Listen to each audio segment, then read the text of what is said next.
Hello दोस्तों, नमस्कार। आप सबका स्वागत है कृषि छात्र चैनल में।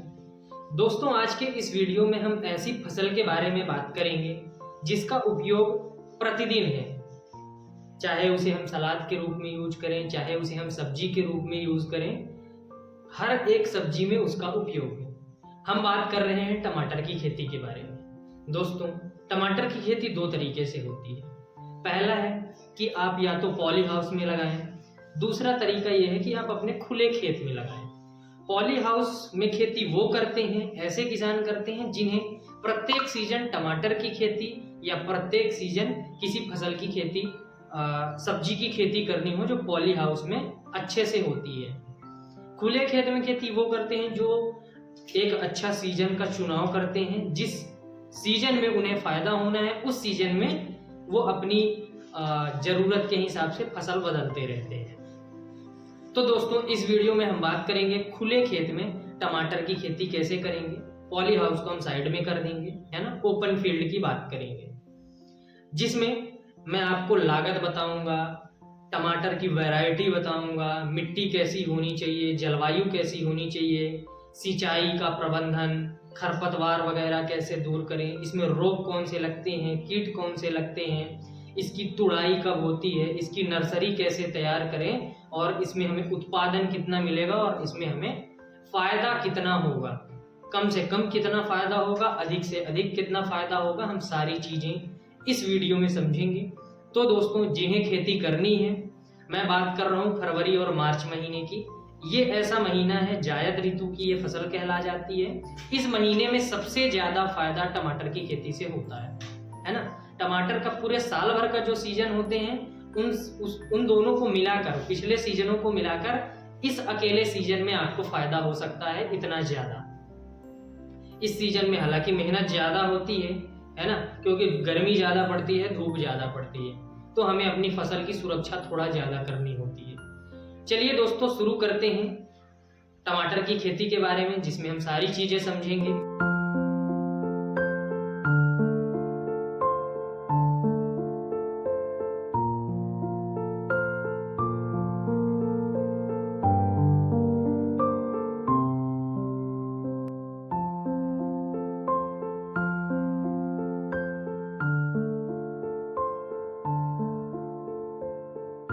सबसे पहले हम स्टार्ट करते हैं कि इसके लिए जलवायु कैसा होना चाहिए। तो दोस्तों, टमाटर की जो फलन होता है या पौधों का जो विकास होता है उसके लिए तापमान 18 से 30 या 32 डिग्री सेंटीग्रेड के बीच होना चाहिए। ये होगा जो पौधे हैं उसके विकास के लिए। जो टमाटर का फल है, इसके लिए बहुत प्रकार की वैरायटीज आती हैं, जो जायद ऋतु के लिए स्पेसिफिक वैरायटी होती हैं, विशेष किस्में होती हैं, है ना। इसके बाद कुछ ऐसी फसलें होती हैं जो आप प्रत्येक सीजन में लगा सकते हैं, कुछ ऐसी वैरायटीज होती हैं। तो उन सब के बारे में हम चर्चा करें, ठीक। इसके बाद अब हम बात करते हैं, हमने जलवायु की बात कर ली, अब हम बात करते हैं कि इसमें हमें भूमि कैसी होनी चाहिए, हमारी मिट्टी या सॉइल कैसी होनी चाहिए। तो इसके लिए हमारी दोमट मिट्टी सबसे बढ़िया मानी जाती है। गर्मी के सीजन में यदि हम खेती कर रहे हैं तो हम काली मिट्टी का भी उपयोग कर सकते हैं, क्योंकि उस टाइम हमें ऐसी मिट्टी की जरूरत होती है जिसके पास पानी को कंट्रोल करने की, रोकने की क्षमता लंबी हो, क्योंकि उस टाइम पानी की ज्यादा जरूरत होती है। तो आप काली मिट्टी में भी शिफ्ट कर सकते हैं, बेस्ट मानी जाती है दोमट मिट्टी।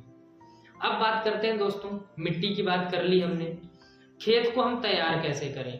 तो खेत को हमें 2 से 3 बार जुताई करनी है। जुताई करते के समय ही हमें जो हमारी गोबर की खाद होती है ना, गोबर की खाद है या फिर वर्मी कंपोस्ट है, इन खाद को, जो ऑर्गेनिक खादें होती हैं, इनका हमें जुताई के साथ ही उपयोग कर देना। जब हम जुताई कर रहे हो तब उपयोग कर देना। 20 से 25 टन प्रति एकड़ के हिसाब से जो अपना गोबर का खाद है या वर्मी कंपोस्ट है, हम इसे मिला सकते हैं।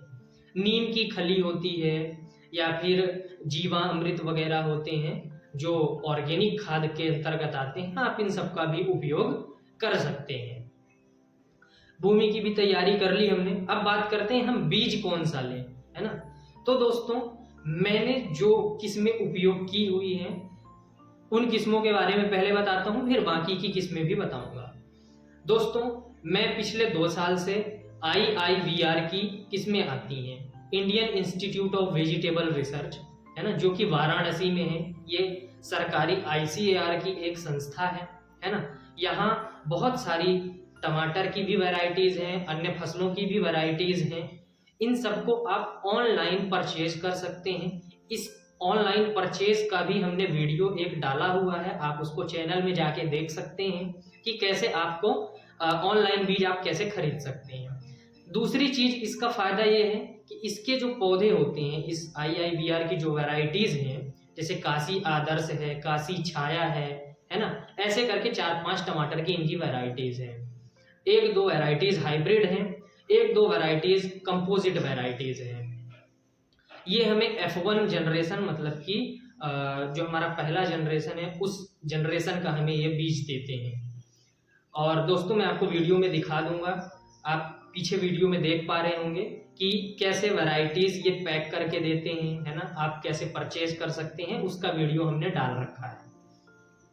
वैरायटीज मंगाने के बाद दूसरी चीज, इसकी वैरायटीज में फायदा ये है कि ये धूप को अच्छे खासे तरीके से सह सकती है। जो एक सन स्कैल्ड करके बीमारी होती है वो नहीं होती है, क्योंकि वो पानी की कमी से होती है और धूप ज़्यादा पड़ने के कारण होती है ना। तो ये इसका मतलब कि इसकी जो वैरायटीज़ होती हैं IIVR की, वो बढ़िया वैरायटीज़ होती हैं, इसको सहन कर सकती हैं। दूसरी चीज़, आप इसकी वैरायटीज़ को आप साल भर लगाए रख सकते हैं, है ना। पौधा यदि आप स्वयं से नहीं उखाड़ेंगे तो पौधा हमेशा हरा बना रहेगा। और एक चीज़ ये है सर, इसमें मैं आप लोगों को बता देता हूँ कि इसका जो टमाटर का फल होता है, आप बिना फ्रिज के या बिना किसी भी स्टोर सिस्टम के आप इसको रख सकते हैं 15 से 20 दिन तक बिना खराब हुए। इसके फलों को आप सलाद के रूप में भी यूज कर सकते हैं, सब्जी में भी डाल सकते हैं, क्योंकि इसमें खट्टापन भी अच्छा खासा होता है। और इसमें इसकी जो स्किन होती है, त्वचा होती है, वो हल्की सी मोटी भी होती है, तो इसमें फटने का, दरारें आने का, इस सब समस्याओं से ये वैरायटीज मुक्त हैं। दोस्तों अब बात हो गई वैरायटीज की। वैरायटीज दोस्तों वहाँ आप प्रति पैकेट 60 रुपए के हिसाब से मिलता है, आप मंगा सकते हैं। और भी कुछ वैरायटीज हैं जो जैसे सिंजेंटा कंपनी है, VNR कंपनी है, ये भी हाइब्रिड वैरायटीज रिलीज करते हैं।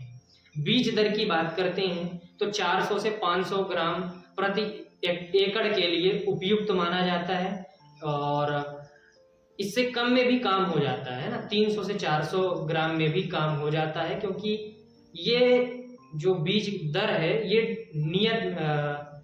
जो बीज दर है ये निश्चित होती है। हमारी जो फसल है वो हम कितनी दूर दूर में लगा रहे हैं, इस पे डिपेंड करता है कि हमारा बीज कितना लगेगा।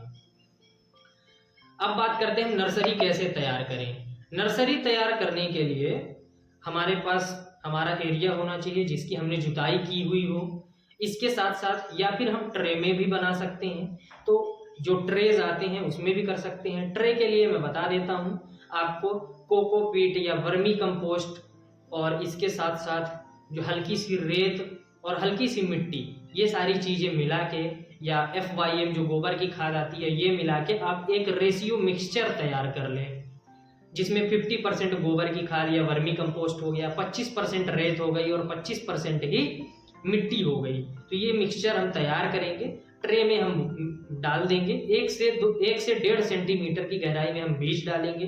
हमारा बीज डालने के बाद लगभग 1 हफ्ते के आसपास में जर्मिनेट होने लग जाएगा, तो उसमें सीडलिंग आने लगेगी। तो हमारा जो पौधा है वो 35 से 40 दिनों में तैयार हो जाता है नर्सरी ट्रांसप्लांटेशन के लिए, खेत में लगाने के लायक। दोस्तों यदि हम खेत में ही नर्सरी तैयार कर रहे हैं तो उसमें 1-2 समस्याएं आती हैं। 1-2 समस्याएं ये आती हैं कि उसमें इस सीजन में, गर्मी के सीजन में, एक रेड कलर का कीट आता है ना, लाल रंग का, आपने देखा होगा, फोटो में भी देख सकते हैं। ये कीट क्या करता है, पत्तों को खाता है। तो इसके कंट्रोल के लिए आपको एक इमिडाक्लोप्रिड इंसेक्टिसाइड आता है या फिर प्रोफेनोफॉस आता है, हम इसका स्प्रे कर सकते हैं ताकि हमारी जो पत्तियां हैं वो सुरक्षित रहें। इसके बाद हमारा जब फसल तैयार हो जाएगा, हम अपना खेत हमारा तैयार हो ही गया था, तो इसको हम ले जाके उसमें ट्रांसप्लांट करेंगे। ट्रांसप्लांट के लिए 4x4 सेंटीमीटर के हम नर्सरी बेड तैयार करेंगे, या फिर हम इससे ज़्यादा भी रख सकते हैं, 4x4 से भी ज़्यादा रख सकते हैं। हम अपने प्रबंधन के हिसाब से अपने बेड बना लेंगे। इसमें दोस्तों जो पौधे से पौधे की दूरी है वो हम 45 से लेकर 60 सेंटीमीटर तक रखते हैं, और जो हमारी कतार से कतार की दूरी है, मतलब रो टू रो का जो डिस्टेंस है, वो हम 80 से 90 सेंटीमीटर के आसपास रखते हैं। ऐसे करके हम ट्रांसप्लांट कर लेते हैं हमारे टमाटर को। ट्रांसप्लांट होने के बाद अब आती हैं बाकी की सारी इंटरकल्चर प्रैक्टिसेस, मतलब अंतर सस्यन क्रियाएं, कि भाई हमारी फसल के बीच में हम कौन कौन सी क्रियाएं करेंगे। तो दोस्तों अब बात करते हैं कि इसमें हमें सिंचाई प्रबंधन कैसे करना है। सिंचाई की बात करें तो सिंचाई तो एक तो हमें अपने मिट्टी के अनुसार करना है कि भाई हमारी मिट्टी कैसी है और हमारा नमी कितने % है हमारे खेत में, उसके अकॉर्डिंग हमें सिंचाई करनी है। सिंचाई हम 2 मेथड से कर सकते हैं। एक तो कि हमने फ्लड मेथड से कर दिया, जो बाढ़ विधि है। दूसरा, हम यदि थोड़ा सा कॉस्टली जाएं, थोड़ा सा खर्च करना चाहें, तो हम ड्रिप इरिगेशन का उपयोग कर सकते हैं। ड्रिप इरिगेशन उपयोग करने से पानी की बहुत ज़्यादा बचत होगी और जो पौधों का विकास भी बहुत अच्छे से होता है। लेकिन यदि खर्च आपको ज़्यादा लग रहा है ड्रिप में, तो आप ड्रिप का इस्तेमाल ना करें, है ना। ड्रिप का इस्तेमाल तभी करें जब आपके पास बजट हो। यदि हमारे पास बजट कम है, लागत हम कम लगाना चाहते हैं, तो हम फ्लड मेथड का उपयोग करेंगे। सिंचाई की बात हो गई। अब बात करते हैं खरपतवार नियंत्रण की। दोस्तों खरपतवार इसमें इस फसल में ज़्यादा आते नहीं हैं। या तो आप मल्चिंग लगा लें, यदि हमारे पास बजट है तो हम मल्चिंग लगाएंगे। जो पन्नी आती है ना, HDPE जो पन्नी होती है बाजार से लेके, हम वो लगा देंगे। प्लांटेशन के पहले ही पन्नी बिछा देंगे और उसमें छेद कर करके हम अपने पौधे लगा देंगे, तो खरपतवार नियंत्रण से हम मुक्त हो जाते हैं। लेकिन यदि हमारे पास बजट कम है तो हम पन्नी लगाने की जगह 25 से 30 दिनों में हम निराई गुड़ाई कर लेते हैं, है ना। 2 से 3 बार 4 बार जितने भी बार हमें ज़रूरत पड़ेगी, हम 1 या 2 लेबर लेके उसमें हम निराई गुड़ाई कर देंगे। या फिर हम जो हमारी कतार से कतार की दूरी थी उसको थोड़ा सा ज़्यादा कर लेंगे, तो हम किसी पावर टिलर या किसी जुताई जो जिसकी जगह कम हो, छोटे जो ट्रैक्टर आते हैं उनसे हम हल्की हल्की जुताई भी कर सकते हैं, ताकि हमारे जो खरपतवार हैं वो उखड़ जाएं। तो एक ये तरीका भी है। दूसरा ये है कि हमें प्री इमरजेंस हर्बिसाइड डालना होता है, जो पेंडामिथिलिन आता है ना, मतलब खरपतवार जर्मिनेट होने के पहले वो डालते हैं हम। 1 लीटर प्रति एकड़ के हिसाब से वो पर्याप्त होता है। या फिर दोस्तों हम जैसे हमारी जब फसल तैयार हो गई, तो जो हमारे बीच का गैप होता है जिसमें घास वगैरह निकल आई, जो चलने का रास्ता होता है कतार से कतार के बीच में, तो उसमें हम पैराक्वाट या ग्लाइफोसेट, ये नॉन सेलेक्टिव हर्बिसाइड होते हैं, मतलब हर तरह के चारे को मार देते हैं। तो हम इनका भी स्प्रे कर सकते हैं अपनी फसल को बचाते हुए, फसल में बिल्कुल भी नहीं पड़ना चाहिए। तो ये तरीका है। खरपतवार नियंत्रण हो गया, सिंचाई हो गई। इसके बाद हम बात करते हैं कि भाई हमें पोषक तत्व कौन कौन से देंगे, क्योंकि पोषक तत्वों का बहुत बड़ा महत्वपूर्ण होता है, बहुत बड़ा रोल होता है। इसी से हमारा जो फलन है वो निर्भर होता है कि हमारा फल हमें कितने % मिलेगा। तो सबसे पहले बात करते हैं नाइट्रोजन की। तो दोस्तों नाइट्रोजन को हमें 3 से 4 डोज में देना है। 3 से 4 डोज में ऐसे देना है कि स्प्लिट कर करके 120 किलोग्राम 1 एकड़ के लिए पर्याप्त होता है। तो इसको हमें 3 से 4 बार के डोज में देना है या 5 बार के डोज में देना है। ऐसे ही हम बात करते हैं फॉस्फोरस और पोटास की। फॉस्फोरस की बात करें तो ये 60 से 80 किलोग्राम लगता है। ऐसे ही पोटास की बात करें तो ये भी 50 से 70 केजी के आसपास प्रति एकड़ के हिसाब से लगता है। इनको भी ऐसे 4 से 5 हिस्सों में बांट के डोज में डालना है।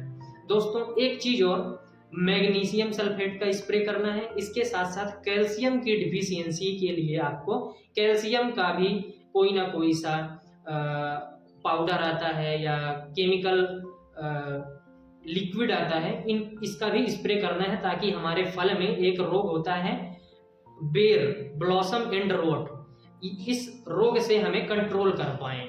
तो हम इसका स्प्रे पहले ही कर लेंगे, टाइम से, रोग आने के पहले ही। और एक स्प्रे करना होता है बोरॉन का, बोरॉन सल्फेट आता है, बोरेक्स आता है, ऐसे करके दवाइयाँ आती हैं। इसको डालना है हमें 4 ml प्रति लीटर पानी के हिसाब से या फिर 4 ग्राम प्रति लीटर पानी के हिसाब से। इसका स्प्रे करने से जो हमारा फ्रूट सेटिंग है, फ्रूट सेटिंग का मतलब ये है कि हमारे जितने फ्लावर आएंगे, जितने फूल आएंगे, उन फूलों को फल में परिवर्तित होना, है ना, ये फ्रूट सेटिंग है।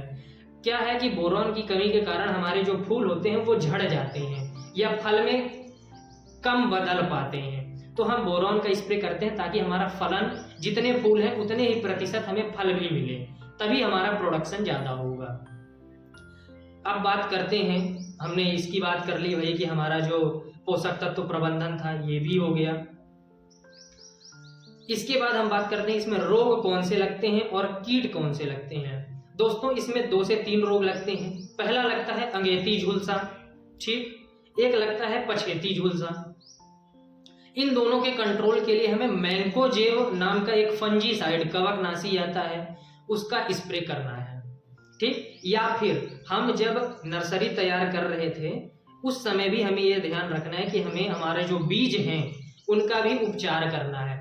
2 से 3 ग्राम जो थायराम हो गया या कैप्टान हो गया, है ना, ये फंजीसाइड आते हैं, इनको लेके हमें उसका बीज उपचार करना होता है, तो जो कवक वाले रोग होते हैं उनसे हमें कंट्रोल मिल जाता है। और बीच में हमें अपनी खड़ी फसल में मैंकोजेब का स्प्रे कर लेना है। मैंकोजेब का आप स्प्रे 10 से 20 ग्राम प्रति टंकी, जो 15 लीटर की आती है, उसमें आप मिक्स करके स्प्रे कर सकते हैं। इसके बाद हम बात करते हैं, एक रोग होता है लीफ कर्ल, जो कि वायरस के कारण होता है ना। ये वायरस फैलाता कौन है? ये फैलाता है सफेद मक्खी, व्हाइट फ्लाई आपने नाम सुना होगा। तो इसको कंट्रोल करना होता है। इसके कंट्रोल के लिए हम इमिडाक्लोप्रिड या फिर प्रोफेनोफॉस करके 2 दवाइयां आती हैं, आप इसका स्प्रे करें, इससे कंट्रोल हो जाएगा।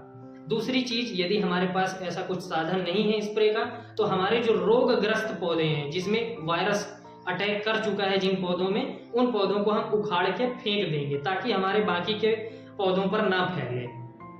ये 2 तरीके हैं। तो दोस्तों एक कीट होता है फल छेदक, मतलब कि फ्रूट बोरर, जो हमारे फल को अंदर से खा जाता है छेद करके और हमारा फल सड़ जाता है। आप पीछे वीडियो में देख सकते हैं कि कैसे हमारे फल को वो खा सकता है या खा जाता है। इसके कंट्रोल के लिए हमें नीम ऑयल का स्प्रे करना है। एक स्पिनोसाइड करके भी दवाई आती है, उसका भी आप स्प्रे कर सकते हैं। दोस्तों कीट या रोग के लगने से पहले ही हम दवाइयों का स्प्रे कर लें, इससे फायदा ये होता है कि भाई जो रोग या कीट लगने वाले हों या हल्की मात्रा में लगे हों उनका कंट्रोल हो जाए। हमारी नजर फसलों में तब पड़ती है, रोग या कीटों में तब पड़ती है जब उनका आक्रमण कम से कम 25 से 30% हो चुका होता है। उसके बाद यदि हम कंट्रोल करने जाते हैं तो हमें नुकसान सहना पड़ जाता है हमारी फसल में। हम यदि नुकसान खा जाएंगे अपनी फसल में तो फायदा कम होगा, हमारे खेती करने का कोई मतलब नहीं निकलेगा। तो हमें दवाई का स्प्रे टाइम टू टाइम करते जाना है, वेट नहीं करना, इंतजार नहीं करना है कि भाई कीट पहले लग जाए फिर हम स्प्रे करें, ऐसा काम नहीं करना है। तो रोग कीट भी हो गए। अब बात करते हैं दोस्तों कि इसका हमें फलन कितना मिलेगा, है ना, फल कितना मिलेगा, तुड़ाई कैसे करेंगे, इसकी बात करते हैं, उत्पादन कितना मिलेगा।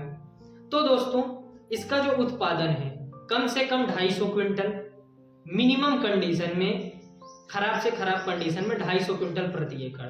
यदि हमने अच्छे से देख रेख करी, अच्छे से उसको तैयार किया, फसल को अपने टाइम टू टाइम सारे काम किए, तो 350 क्विंटल 400 क्विंटल के आसपास प्रति एकड़ हमें उत्पादन मिलता है।